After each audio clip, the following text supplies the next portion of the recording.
buenas tardes o buenos días, todavía es por la mañana. Buenos días, gracias por estar aquí, alabando juntos al Señor. Y para mí es muy grato verlos de nuevo y ver nuevas caras también. Hay algunos de ustedes que no me conocían eh, y hay algunos de ustedes que vinieron desde Canadá a vernos. Y por ahí hay una personita que es muy amiga mía y de mi familia y nos está visitando también. Bueno, les quiero presentar nuestra congregación de Grace Communion International Canada en Toronto East, o sea, Toronto Oriental. Y este es el grupo que tenemos ahí. Hay gente de muchos países, de distintas partes del mundo. Y por la gracia de Dios, ahora tenemos, en los últimos años, tal vez 3 años, ya tenemos 6 familias colombianas.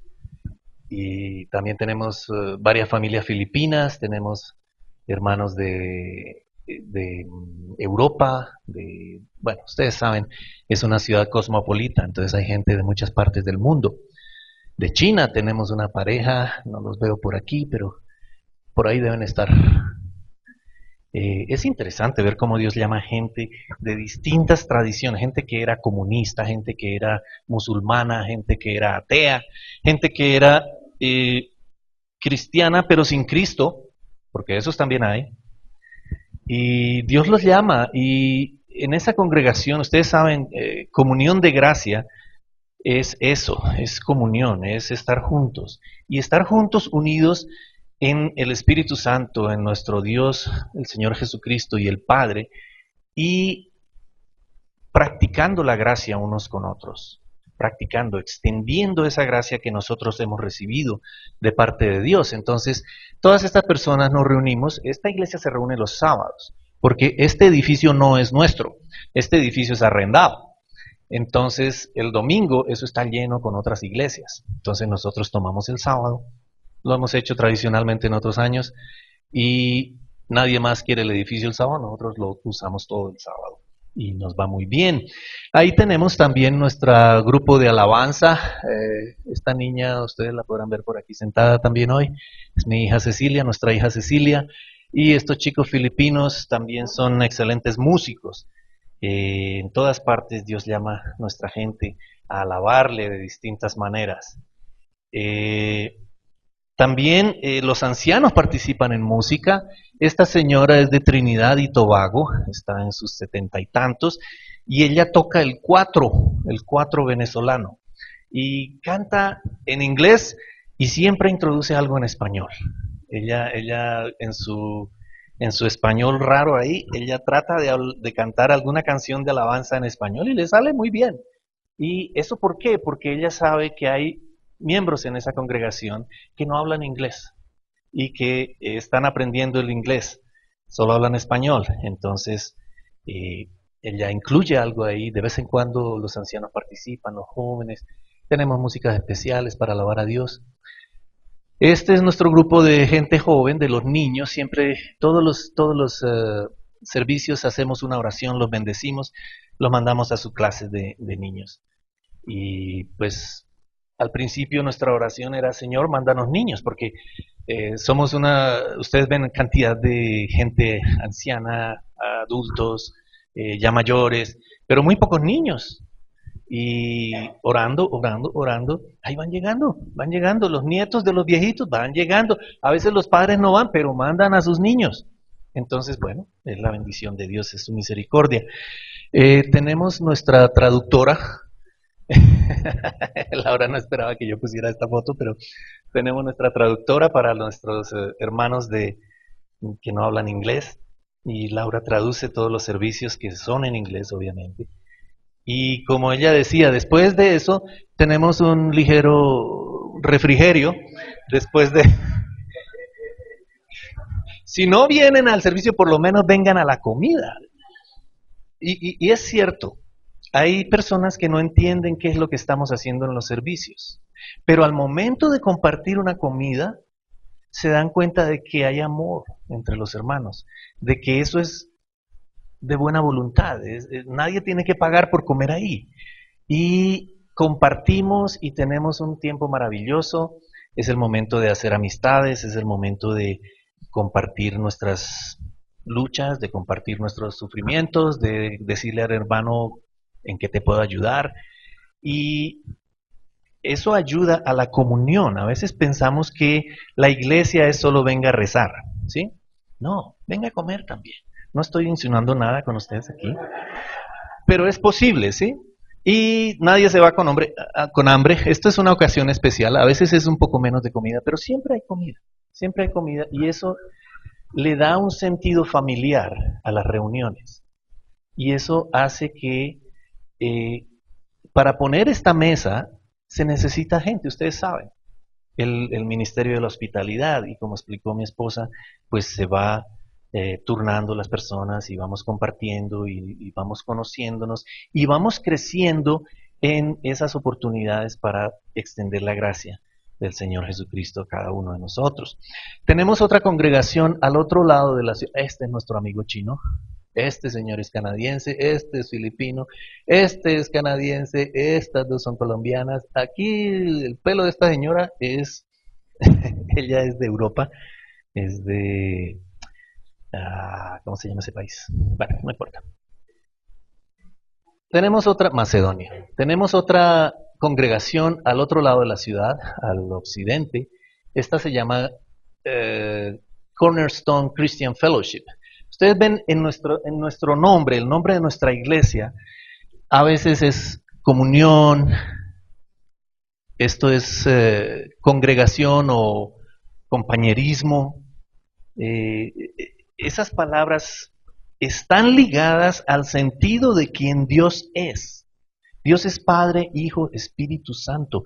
Dios nunca ha vivido solo. Piense bien. Dios jamás ha vivido solo. Siempre ha sido comunión, Padre, Hijo, Espíritu Santo. Cuando nosotros decimos que la comunión del Padre, del Hijo y del Espíritu Santo, eso es lo que estamos reflejando cuando venimos juntos. Eso es lo que somos. Nosotros, ustedes, nosotros, así haya kilómetros de distancia, no importa, somos una misma hermandad o fraternidad, el cuerpo de Cristo. Este edificio sí pertenece a esa congregación, ellos con mucho esfuerzo hicieron un gran sacrificio, igual que ustedes aquí con este edificio, y por la gracia de Dios, este edificio es nuestro en esa congregación. Esta iglesia, se me olvidó decirle una cosa antes con esta otra iglesia. En esta iglesia tenemos, yo les he comentado en el pasado, tenemos un grupo de refugiados, tenemos un programa con Naciones Unidas, nosotros traemos personas refugiadas que están digamos, en Ecuador o en Kenia o en otros países donde llegan refugiados, de ahí los llamamos. Nos llega una lista, dice tal persona tiene tales problemas, generalmente es gente vulnerable, gente que está con problemas mentales, gente que está con problemas que han sido ultrajados de maneras que nosotros no nos imaginamos. Ustedes colombianos saben de eso, nosotros colombianos sabemos de eso, cómo es que los ultrajes que sufre la gente aquí por la violencia y en otros países. Y esas personas que son sumamente vulnerables aparecen en una lista de Naciones Unidas. Y nosotros, a través de ese programa, decimos, podemos hacernos cargo de esta familia o de aquella otra familia. Y esas son las personas que comentaba mi esposa. Llegan allá desprovistos de todo a empezar una nueva vida, ni siquiera saben hablar el idioma, no tienen pasado, no tienen papeles, no tienen absolutamente nada. Bueno, sí tienen un par de papeles ahí que los identifica, pero tienen que recomenzar una vida y tratar de olvidar mucho de la pasada vida. Es una transición sumamente difícil, que solo se logra a través del amor, solo se logra esa sanidad del alma, esa sanidad de la mente, emocional.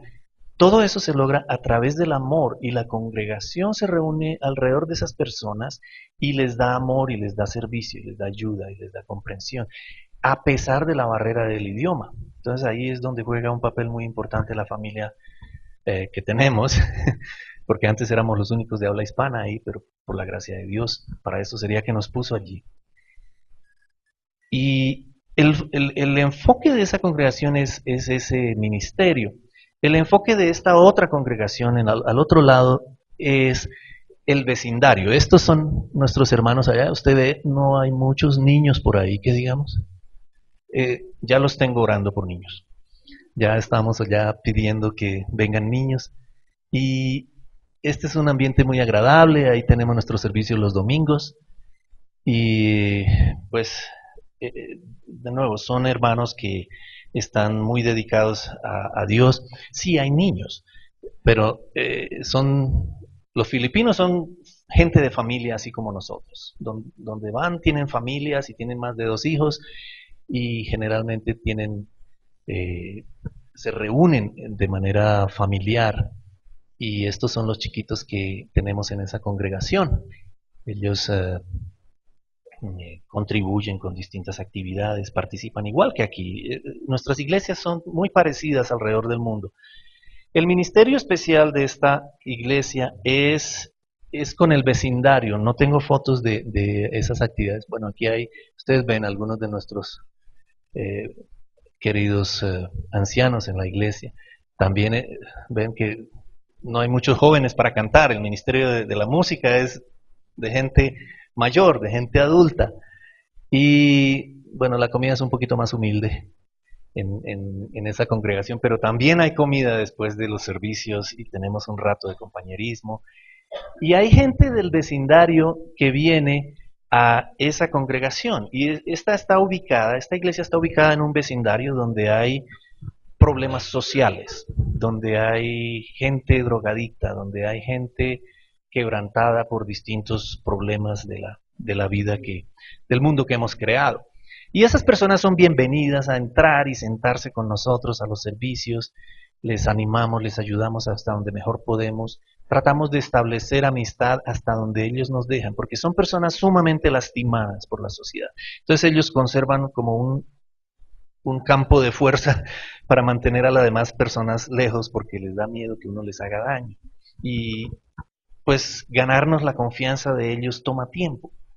Recuerdo una anécdota, viene una señora que yo la he visto sentada en el andén con la mano extendida pidiendo. En Canadá eso no es muy común, pero en las grandes ciudades sí, porque es gente que ha sido drogadicta, tiene problemas mentales y se ve en las calles de, abandonados pidiendo.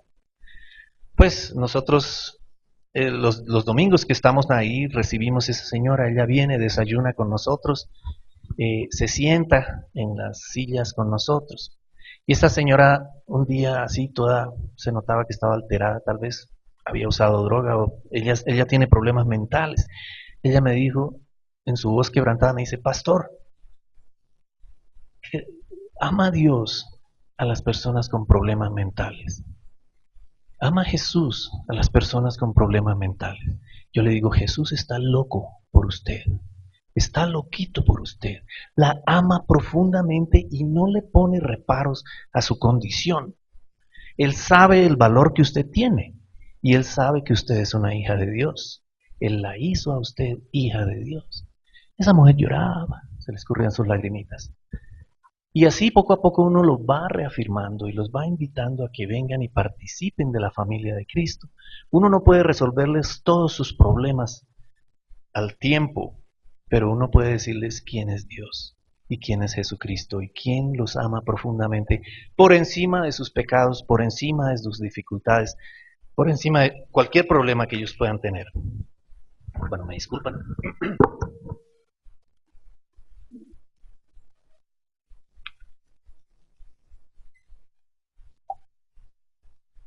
Salud. Estoy luchando un poco con la altura y con el smog. Ustedes tal vez se acostumbraron, pero cada vez que vengo encuentro más contaminación en Bogotá. Perdón. Bueno, y Comunión Internacional de la Gracia Bogotá, ustedes los conocen. Es la iglesia donde Dios me llamó a este ministerio. Héctor y yo y Paulinita y varios de los que estamos aquí comenzamos hace muchos años a caminar juntos y para mí es un honor, es una bendición sumamente grande poder estar aquí con ustedes, hermanos. Y les agradezco su hospitalidad siempre. Van a tener que tener paciencia conmigo porque Bueno, entremos en materia. Lo que Héctor leyó tan rápido, yo me voy a demorar las siguientes 2 o 3 horas explicándolo. ¿Hasta qué horas tengo tiempo? ¿Media hora más? No importa, no tenemos nada más que hacer hoy. De verdad, si usted necesita salir, yo no me voy a ofender de que usted tenga que salir. Si me extiendo de pronto un poquito más. A él oíd, es el título que quiero darle a este sermón.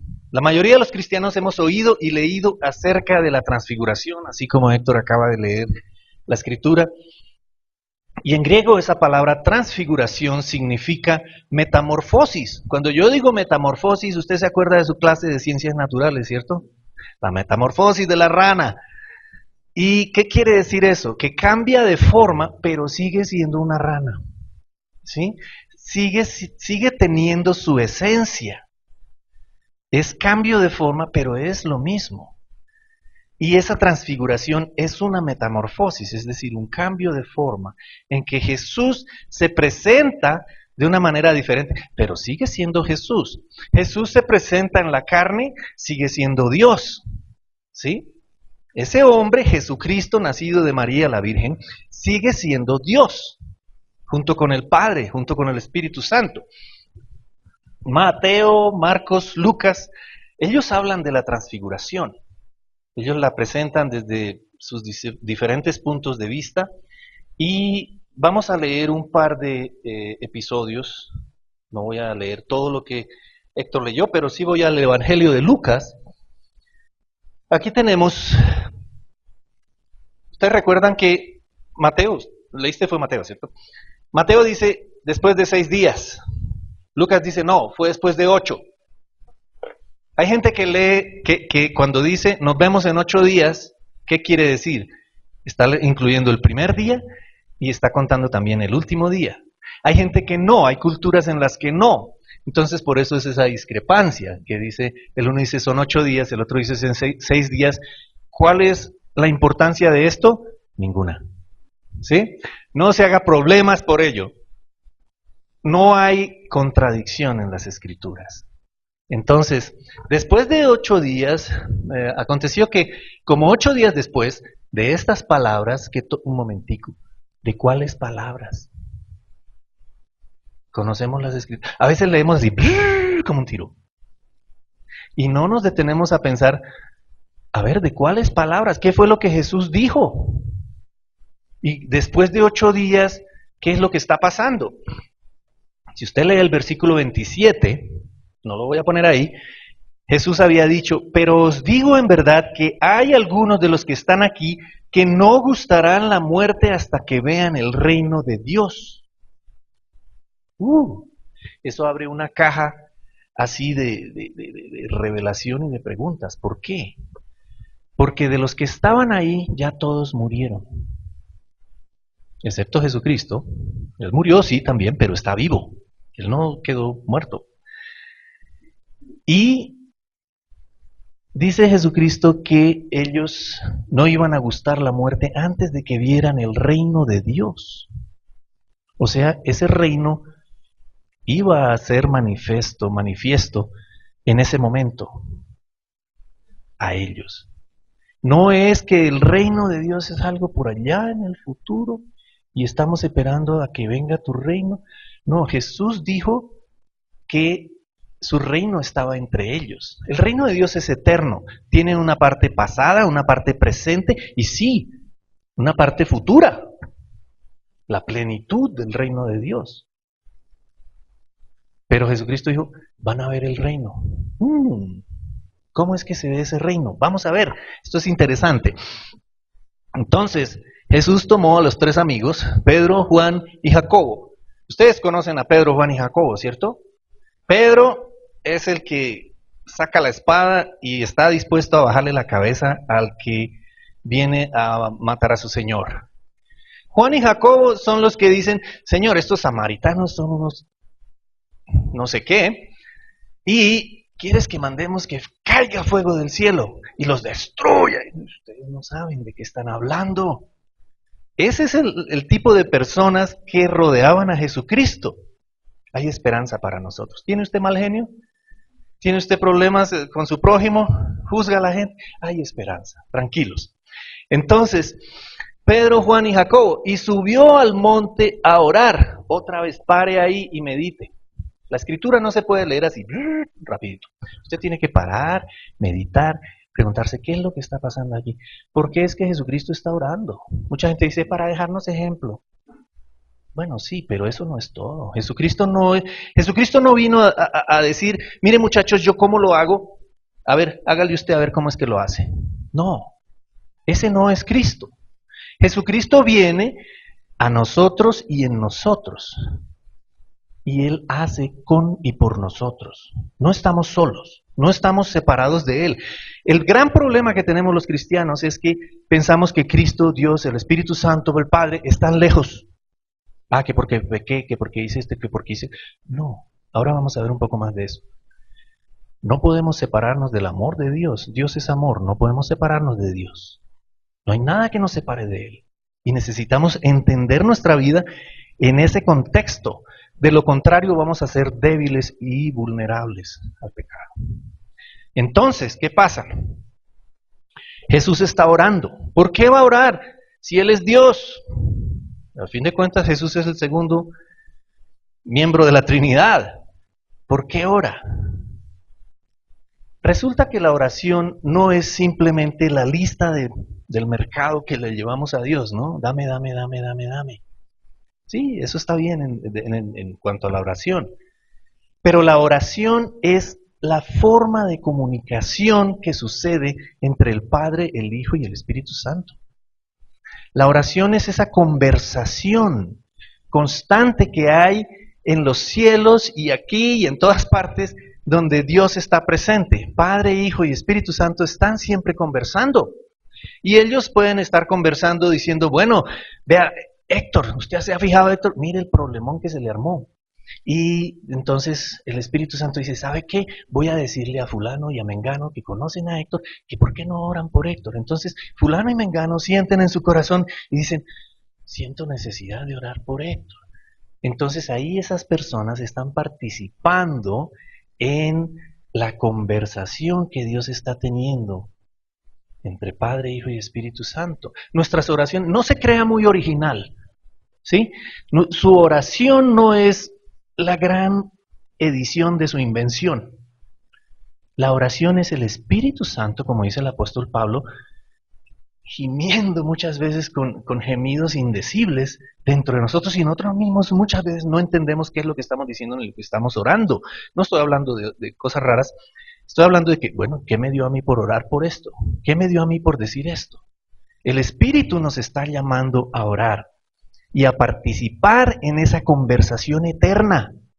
Y la oración es simplemente nosotros no resistiendo al Espíritu, sino yendo delante de Dios. Siempre estamos delante de Él, pero por lo menos haciendo esa claridad en nuestra mente y participando en lo que el Espíritu nos está guiando. Petición, alabanza, puede ser simplemente conversación. ¿Usted conversa con Dios de pronto por ahí cuando va manejando, cuando va en el bus, cuando va caminando? Dice, Señor, qué locura lo que está pasando aquí, o Señor, ¿qué tal le quedará esa pinta a mi mujer? O cosas así por el estilo. Eso es oración, es participación en la conversación que está sucediendo continuamente entre Padre, Hijo y Espíritu Santo. No se la pierda, participe. Jesús no se la perdía, participaba en esa conversación. Y hay muchas oraciones de Jesús registradas en las Escrituras para que nosotros comprendamos qué es lo que está pasando. No es simplemente para darnos ejemplo. Sí, es cierto, es ejemplo, pero es mucho más, es mucho más. Entonces subió al monte a orar y podemos hacer especulación de cuál monte fue ese. No, el punto es, él buscó un lugar lejos del mundanal ruido. Se fue allá con sus amigos y se puso a orar. Y entre tanto que oraba, la apariencia de su rostro se hizo otra, y su vestido blanco y resplandeciente. Y esa es la metamorfosis, esa es la transfiguración. Jesús está ahí y comienza a cambiar su semblante. comienza a irradiar luz, comienza a volverse brillante.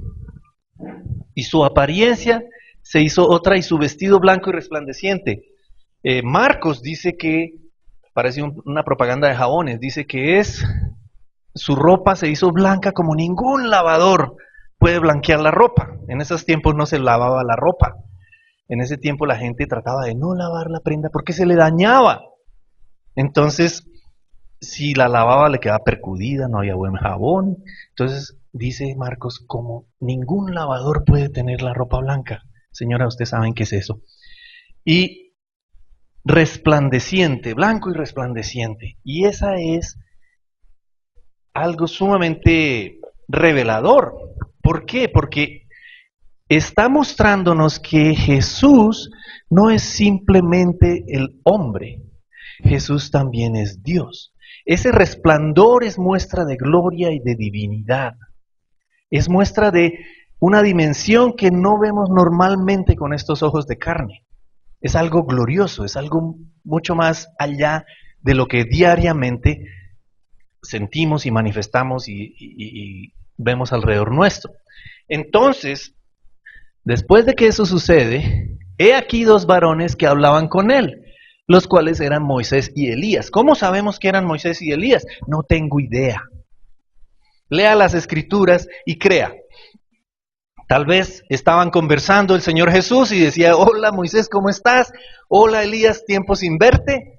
Y estaban ahí en esa conversación. Y es bien interesante que aparecieron rodeados de gloria y hablaban de su partida. Aparecieron rodeados de gloria. Es decir, ellos también estaban rodeados de esa gloria. Piense por un momento, conecte otra vez con lo que dijimos al principio. Algunos no morirán hasta que vean el reino de Dios en su gloria. Y está ahí Jesucristo y Moisés y Elías radiantes. Moisés no pudo entrar a la tierra prometida, ¿se acuerdan? Pero está en la gloria. Está en la gloria.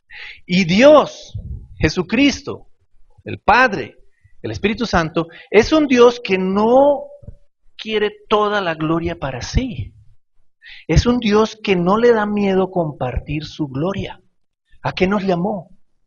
A compartir su gloria, a vivir gozosos como Él es gozoso, a participar de lo que Él es y de quien Él es, y a vivir en Él.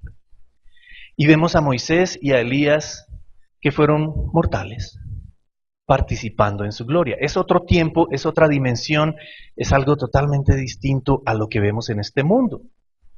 Algo maravilloso, es la transfiguración, es esa percepción que tuvieron estos tres hombres comunes y corrientes. Pero un momentico, que ahí hay un problema.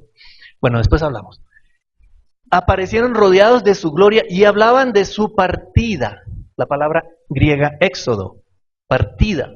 Y esa partida de Jesús no es simplemente su muerte, como traducen algunas Biblias. La partida de Jesús es su muerte, su resurrección, su ascensión. Todo eso es la partida de Jesús, todo ese proceso. Estaban hablando de eso, de la consumación del ministerio de la cruz y luego la resurrección y la partida de Él al Padre. La noche anterior Él oraba y decía, Padre, ahora vuelvo a la gloria que tuve contigo antes de todo esto. Y es de eso de lo que están hablando. Y hablaban de su partida que iba Jesús a cumplir en Jerusalén. Y Pedro y los que estaban con él estaban rendidos de sueño, como algunos de los hermanos aquí presentes. No mentiras. No mentiras. Y Pedro que estaba con él, estaban rendidos de sueño, mas permaneciendo despiertos vieron la gloria de Jesús y a los dos varones que estaban con él.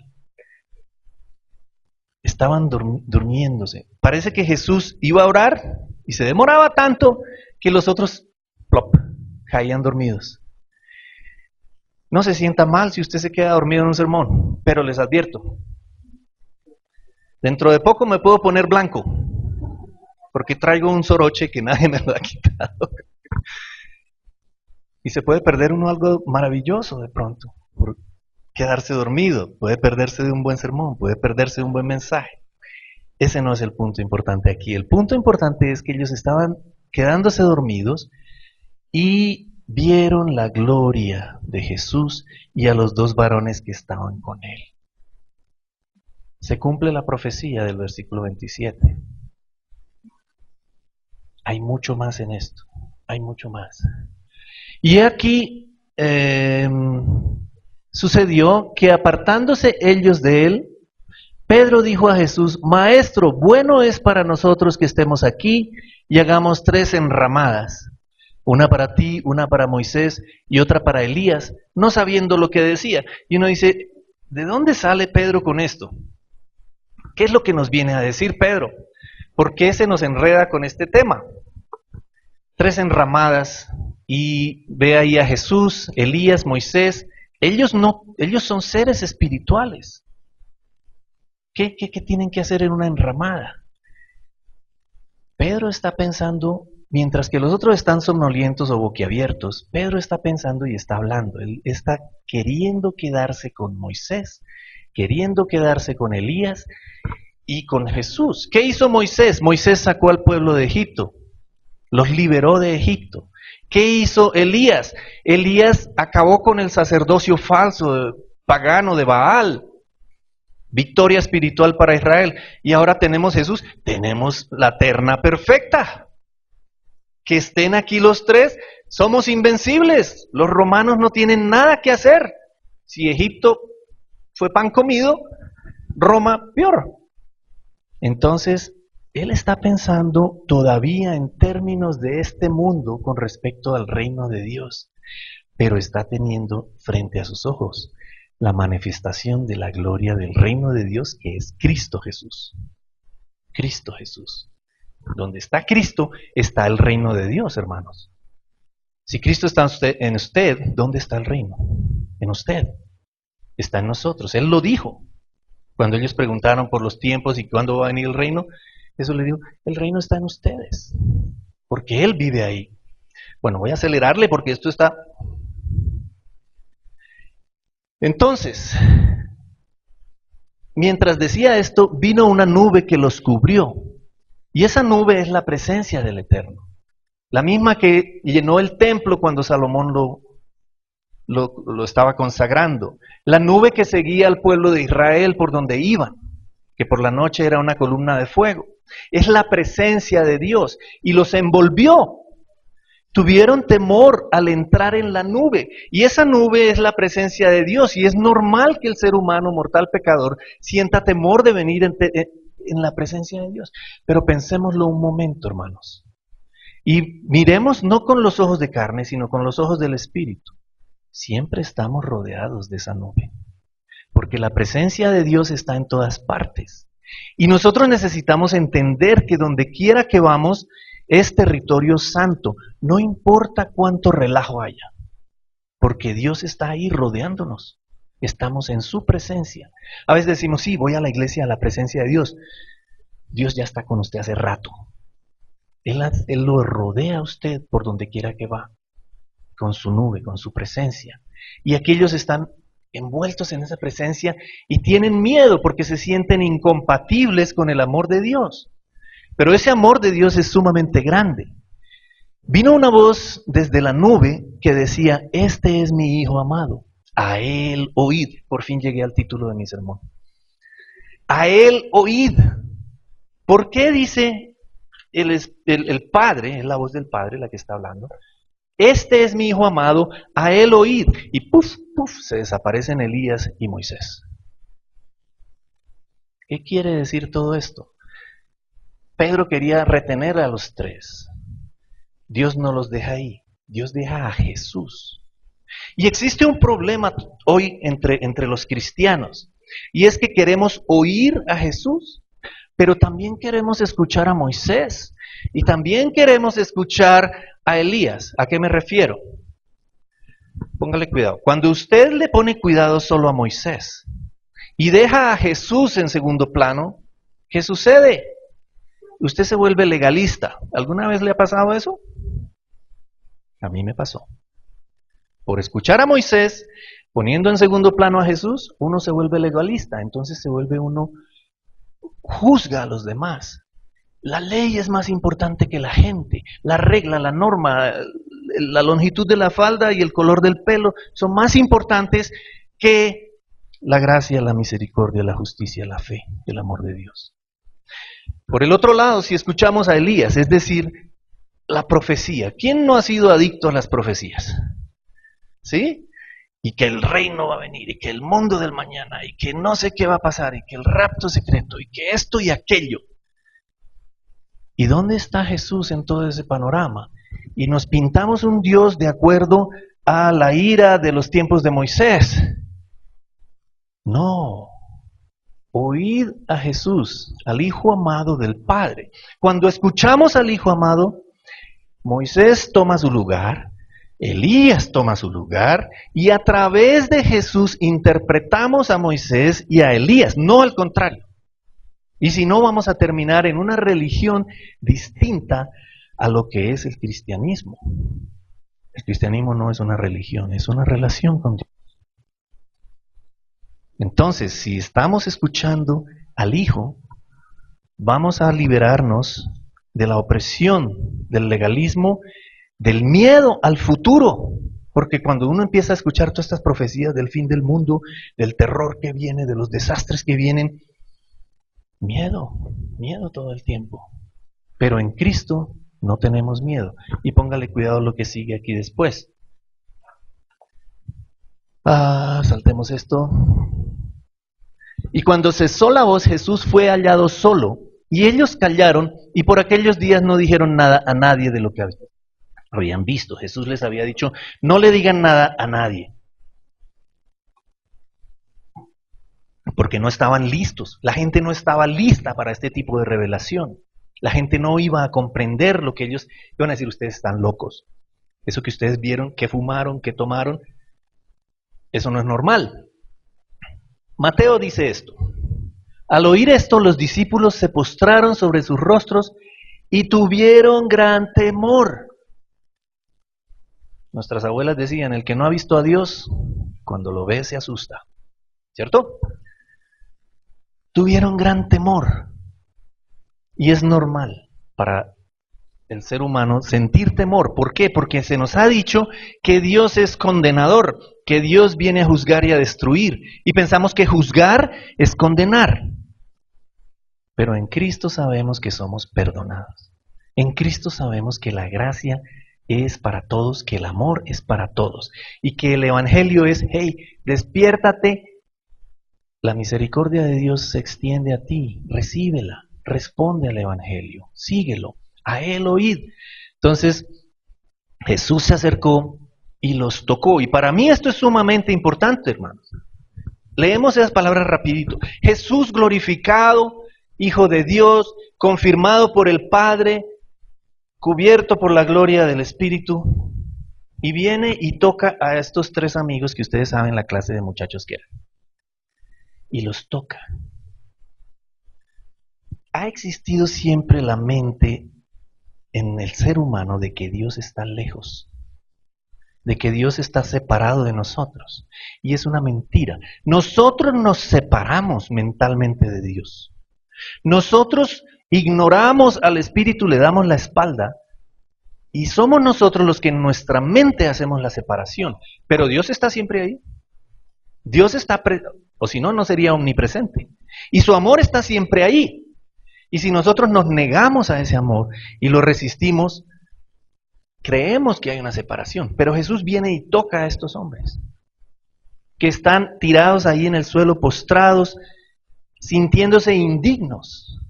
Emmanuel, Dios con nosotros.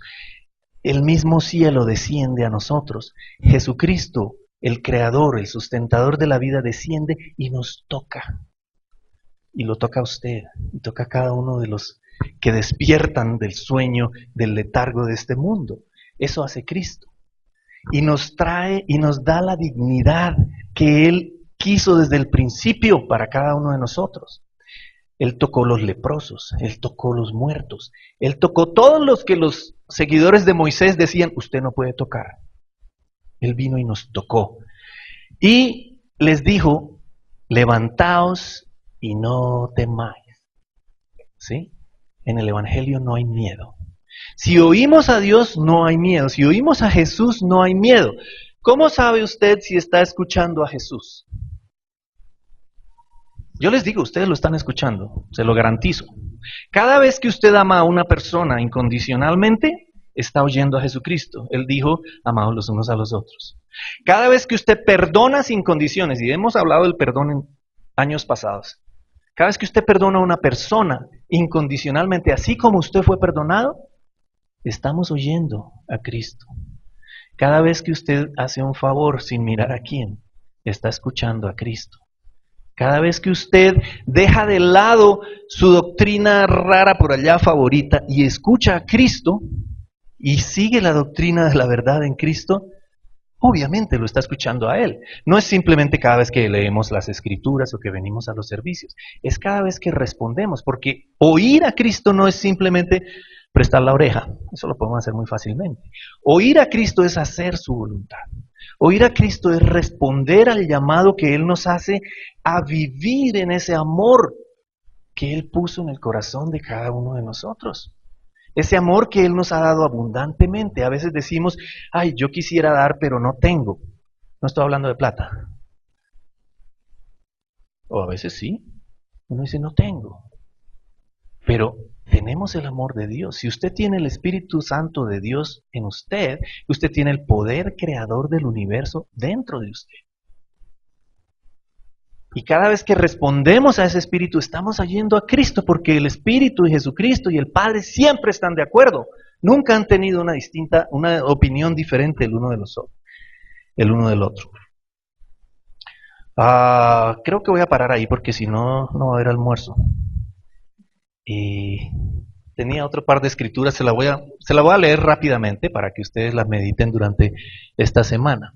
Juan, él dice esto, yo soy el buen pastor y conozco mis ovejas y las mías me conocen. ¿De qué está hablando? Está hablando de una relación. Nosotros no criamos ovejas, no entendemos muy bien esto. Pero él dice, así como el Padre me conoce y yo conozco al Padre y pongo mi vida por las ovejas, también tengo otras ovejas que no son de este redil. Aquellas también debo traer. ¿Y qué pasará con ellas? Oirán mi voz. A él oír. ¿Quiénes son esas ovejas? Aquí están sentadas. Aquí está parado. Somos nosotros. Y habrá un rebaño y un pastor. Cuando dice un rebaño y un pastor, no está diciendo un rebaño y un pastor. Está diciendo un rebaño y un pastor unidos. Eso es lo que está diciendo ahí. Una unidad entre el pastor y el rebaño. Y el pastor no es Héctor, el pastor es el buen pastor. Sí, Héctor es pastor, pero nosotros los pastores somos como los perros pastores del pastor. Y con el debido respeto. Y el buen pastor es uno con nosotros. Y nosotros somos uno con él. Y esa es la mentalidad que tenemos que recibir, hermanos. Eso es lo que tenemos que entender, que no estamos distanciados de Cristo. Ni siquiera cuando usted peca. Él está ahí todavía esperando a ver si usted abre los ojitos. Y a ver si usted da la vuelta y dice, perdóname, Señor. Y Él dice, ya te perdoné, camina, sacúdete y vamos. Y Él está dispuesto a perdonarnos. No que el pecado no importe, Él dio su vida por eso. Pero Él no se va a alejar porque Él es el buen pastor, es uno con nosotros. La otra que tengo es más adelante, versículo 27, dice, mis ovejas oyen mi voz y yo las conozco y me siguen. ¿Cómo sabe usted que está oyendo la voz de Dios? La voz de Jesús. ¿Lo está siguiendo? Y yo les doy vida eterna. Eso es lo más maravilloso de todo eso. Si ve la gloria de esa gloria radiante que Elías y Moisés están compartiendo en la eternidad con Jesús, es para usted y es para mí también. Dios no está asustado, Él no tiene miedo de compartir su gloria, todo lo contrario. ¿Qué padre está asustado de compartir su comida con sus hijos? ¿Qué padre está bravo de compartir su ser y su vida con sus hijos? Todo lo contrario. Y él dice, y no perecerán jamás, ni nadie las arrebatará de mi mano. Mi Padre que me las dio es mayor que todos, y nadie las puede arrebatar de la mano de mi Padre. Y eso cuadra con lo que dice Pablo en Romanos, que ni la muerte, ni los demonios, ni nada en este mundo nos puede separar del amor de Dios. ¿Creemos eso? Creo que esa campana es para decir que termine.